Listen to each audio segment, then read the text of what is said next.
Hello everyone, welcome back to depression-youarenot-alone.com. Behind the camera is John. Gonna say hi? No. And my name is Lou. This episode will be a little different. We're going to talk about the real estate nightmare that we live in. Right? As those of you that have seen our videos know that Shannon and I sold our house, the house we're in right now. We're still here. We're actually just made an offer, excuse me, on another house, and we're waiting to get the answer on that. Now, Shannon isn't here right now because when I signed the contract, I threw in Shannon's included in the transaction. I took a hit on the price, but you know, that's why she's not here. She's being held in escrow. One thing I would like to say, this has been an interesting experience.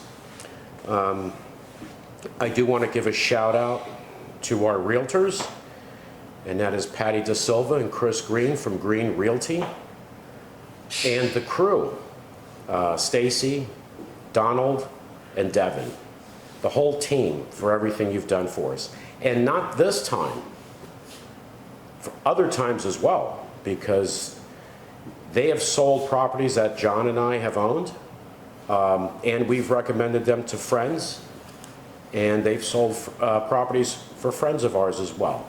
And they did a spectacular job. Quick, fast, got actually a little more than asking price. And I just want to say thanks again for being there for us, because it really, this can be very stressful, and a lot of people know that. And when you have professionals working on your side, it makes things a lot easier, a lot. And we're not getting paid for this. And we're not getting paid for this. I'm doing this because I want to show my gratitude for everything you guys have done. And thanks so much. And John, we are putting a link for their... It'll be in the description. In the description for their website. Again, they didn't ask. I'm the one that said I'm going to do this, and I asked if it was okay, and they said, sure, it's up to you. And that's why I'm mentioning them, to show gratitude for how professional they were and helpful they were.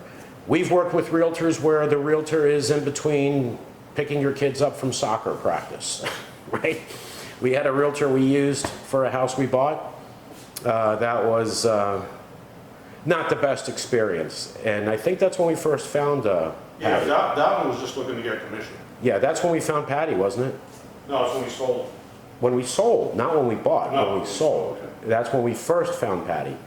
And then she sold other properties for us as well, and again, friends. So again, thank you very much to the crew at Green Realty.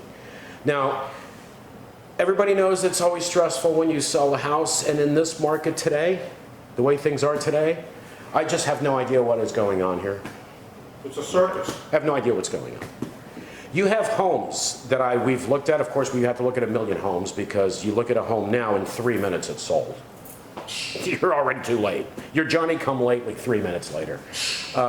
You look at these houses that are 2-bedroom, 1-bath, under 800 square foot. That's not what we were looking at, but just, you know, glancing through the MLS site and all this. So you have houses that, you know, are 800, 900 square feet. 6 months ago were worth 180,000, and then these people like, oh no, 600. I want 600,000, which is crazy, right? And some of these built shacks. Crazy. Complete shacks need to be remodeled. $600,000 or 200,000 or 180 or 210 6 months ago. And that, as crazy as that sounds, what's even crazier is a day later you look, it's under contract.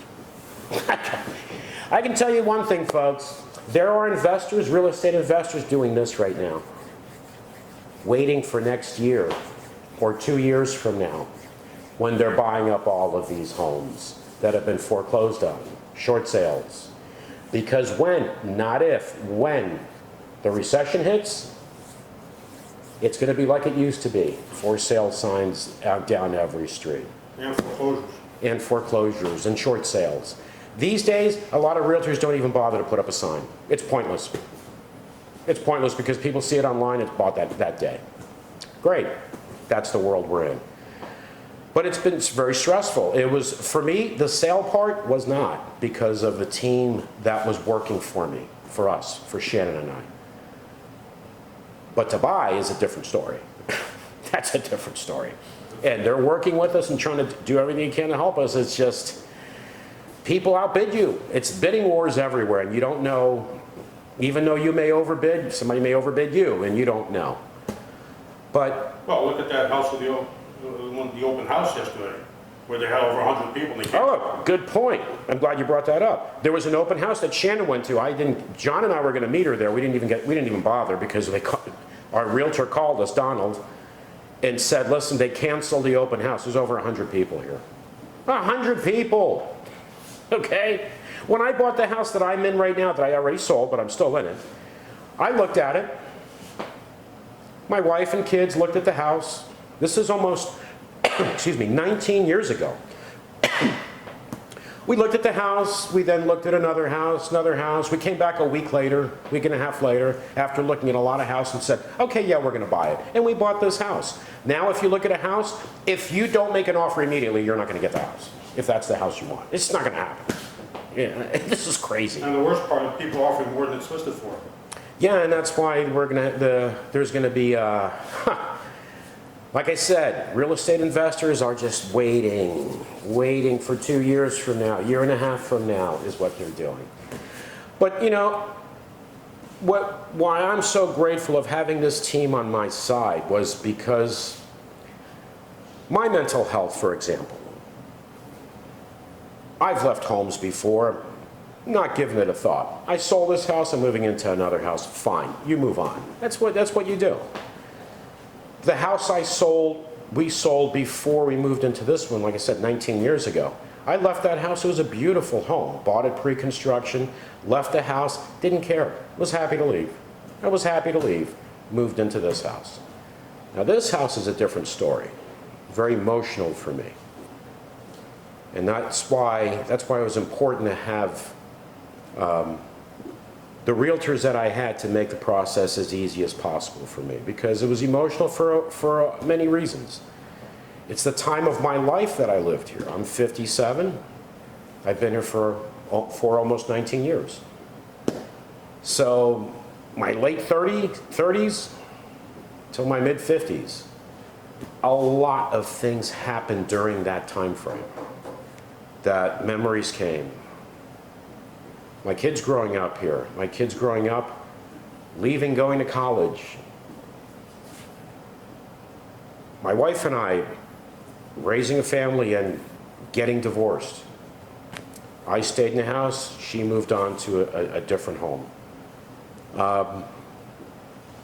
This was a home where, for the holidays, everyone was here. It was full of people. And I saw, when my dad passed away, in our dining room table, his seat empty. A few years later, my mom passed away. Her seat at the dining room table empty. My uncle passed away. Shannon's parents, her mother became ill. They had to move out of state. No longer here either. All these things that happened during the time frame while I was living in this home.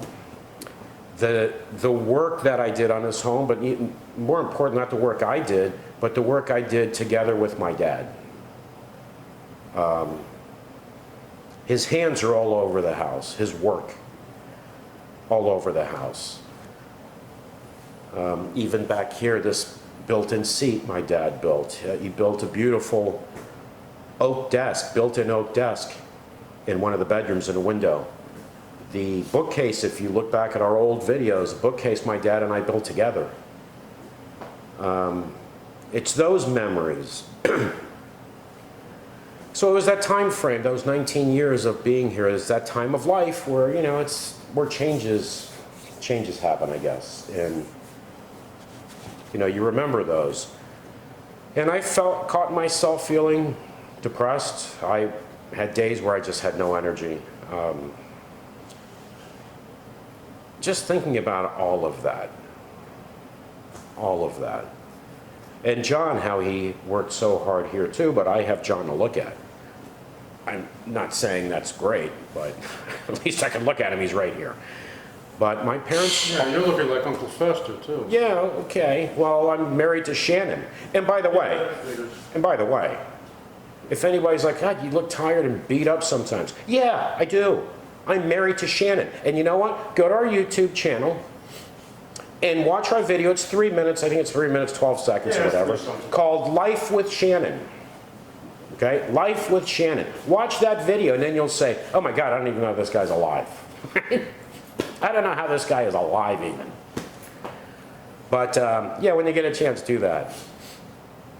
But like I said, yeah, I can look at John, he's here, but our parents, they're not here anymore. And we Oh. lived, You mentioned our uncle died. and our uncle died, I did He mention. died on the same, on our father's birthday at the same age. Yeah, That's he a- died on our father's birthday.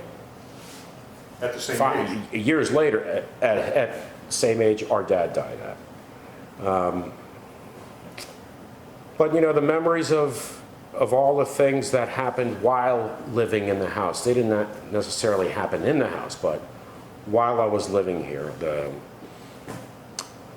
especially the holidays, all of that. It was difficult.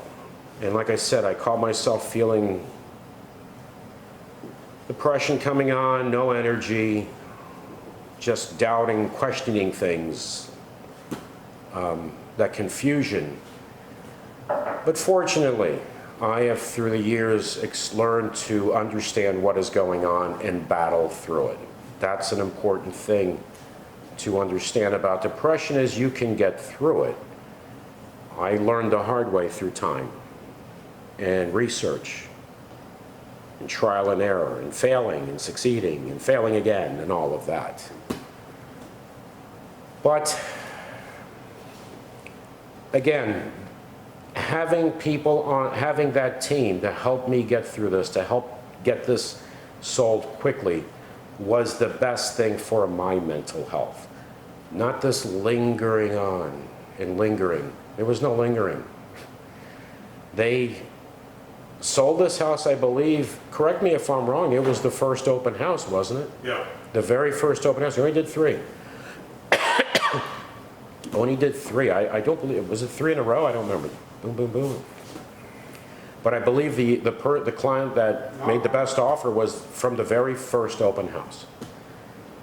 And that's what I needed for my mental health. Because for the other houses that I've sold, yeah, if it takes a month, weeks, couple of weeks, month, whatever. This case, because it's so personal and so emotional for me, I needed this done quick.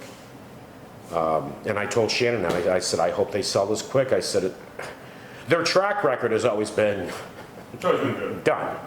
That's why, you know, hiring Patty and Chris, they're our only choice.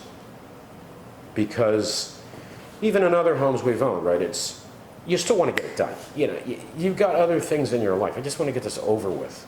And they've always pulled through.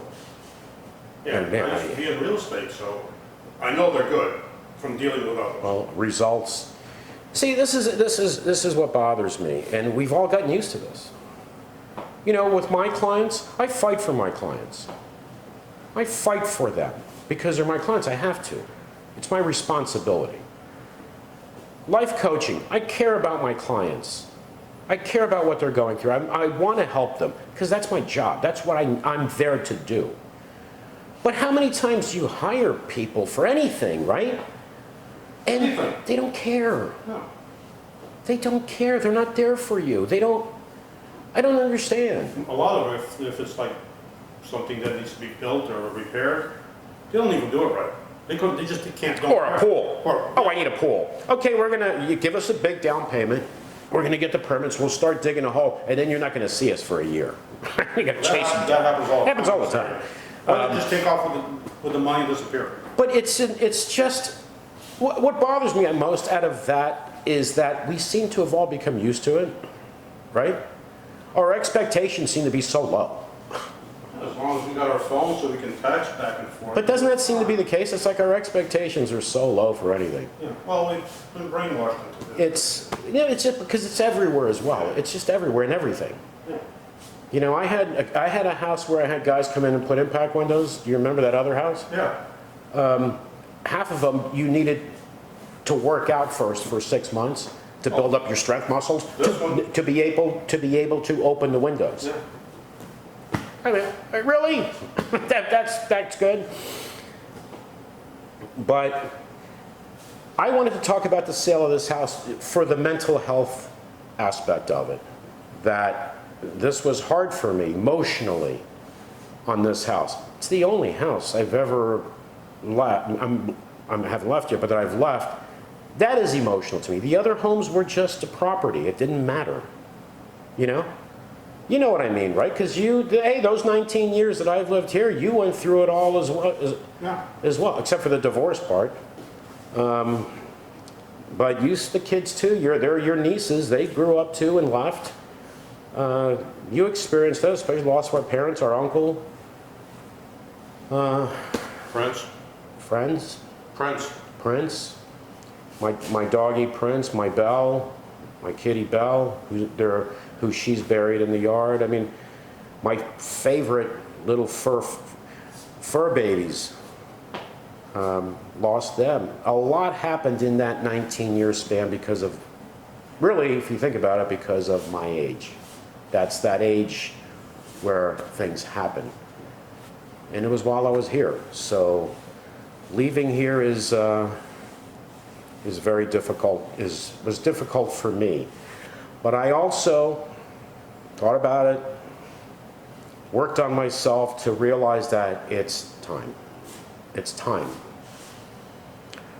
We live in a very large house. I have bedrooms that sometimes I haven't been in a month or two. I'm not even gone in there. No, not used. They're not used. It's just Shannon and I, and our dogs and cats. That's it. Actually, the cats use the bedrooms. I don't go in there. But it was time. It was time, and I also told myself that. I'm not trying to talk myself into it. Being realistic, it was time. This is too much. It's too big. It's too much for us. It's time to move on. It's time to let go. Sometimes you have to let go and move on. Because the stress, too, of the home being so big, the expenses being so big. For what? For two people? I mean, Ain't worth it. we spend half our life outside, watching TV on the porch or in the backyard. So, you know, that decision now is easier. Now I'm ready. And then it's preparing your mind, preparing yourself, analyzing, seeing, yes, it makes sense to leave. It's time. It's not lying to yourself, it's being honest with yourself. I was honest with myself. The emotions were I was holding on to the emotional part. I had to use the logical part, the sensible part. It's time. And again, thanks to Green Realty for making that easy for us. As easy as, can be. Like I said, the last thing I wanted was for this to linger on and linger on and linger on. It didn't. It was done. And the other thing that I appreciate too is that if I make a phone call, a text, or an email, I would get a response immediately from somebody on the team or multiple people. Immediately. And you know what? We shouldn't even have to be saying these things because, to me, because they're extraordinary. You're grateful. Because everybody it should always be like that in everything, right? It's not like that anymore. No, that's long gone. Service from anyone or caring for their clients, it seems like it's just not, nobody cares anymore. Just, give me the deposit, give me the money. And when you feel like you've been taken care of and you're appreciated and you're looking out for you, a team is looking out for you to help you. I mean, you have to show gratitude, I believe. Because I'm also someone, if I go somewhere and I'm poorly treated, I'm going to open my mouth there as well. I will open my mouth. when things go really bad. I'm not going to sit there and take it either. But it's important to show gratitude when it's well-deserved. And again, we're not getting paid for this. We weren't asked to do this. It's just, I appreciate the fact that several times now, consistently, these folks have come through for us and made the process easy for us. And like I said, in this case, it was important to me that this be quick and easy. And they're kind words, too. And they're also taking into account all our fur babies, our dogs, cats, considering all that their importance to us, and respecting that. Well, they have their own, too. And yeah, I know Patty and Chris have their own, but they understood how important they are to us when it was showing the house, when it was doing everything. And I appreciate all that. I really do. We don't know where we'll be. Like I said, we made an offer on a house. It was probably where I probably outbid. Probably outbid. By $300,000 or something like that. Yeah, It's absolutely insane. it's getting insane when the bubble bursts. You know, I think if this deal doesn't go through, because we actually offered more than asking price, the next house I go to, I'm just going to get totally intoxicated, you know, and then I'll just make a ridiculous offer and then probably get the house. And if I don't get the house, I don't care at that point, because this is just crazy. A lot of people out there might know this. We're in South Florida. I'm sure it's not like this everywhere, but where we are, I mean, I don't know if there are aliens moving here from other planets. They're moving here from somewhere. From somewhere, but I know, I mean, they can't build enough stuff here. Oh, the rental apartments are gone. They build a new apartment building. It's not Right? We see these big complexes as soon as they're available to move in. You see apartment buildings. You see things hanging off the rails, bikes on the bikes, and shit. They fill up immediately. And the rents aren't exactly cheap. And the rents, you know, this is another thing, folks. I'm overpaying for whatever house I'm going to buy. I know that. But I have five cats, 2 dogs, and 2 birds. I thought, what if I rent for a year before I buy a house? I would pay about $3,000 a month to rent a house, which would put me at about $36,000. And then if I had to get a storage unit, it cost me even more. I'd be about $4,000 a month, or $3,500 a month, or $3,400 a month, whatever. Because I don't even know if I can get a decent house that would take all my dogs, cats, everything for that amount. So I'd pay $36,000 minimum in rent for a year and then go look for a house? So, you know what? I'm probably going to overpay, but I'm not going to rent. Oh, and then I'd have to go through moving from here to a rental, right? Putting some stuff in storage. Putting stuff in storage, and then a year later, or maybe I'd have to be there 2 years, then there would be $72,000 in rent. And then go from the rental, then move again. And I don't want to keep moving, because moving is a nightmare. I just don't want to do it. So, anyway, Shannon's not here. She, as I said, she's being held in escrow, and she will be back next time. Don't know when that is because of what's going on, moving, we don't, week to week. But thanks again to Green Realty, excuse me, to Patty DeSilva, Chris Green, to Stacy, to Donald, to Devin, to all of the whole team and the whole gang there. Thank you so much. Appreciate everything you've done in making this easier for us. I truly do. And so does Shannon. We will see you maybe, hopefully next week. And please check out Life with Shannon. It's only 3 minutes on our YouTube channel. And if you can, give us a like and subscribe to our channel as well. And our website is www.depression-youarenotalone.com. Thanks, and be well, everyone.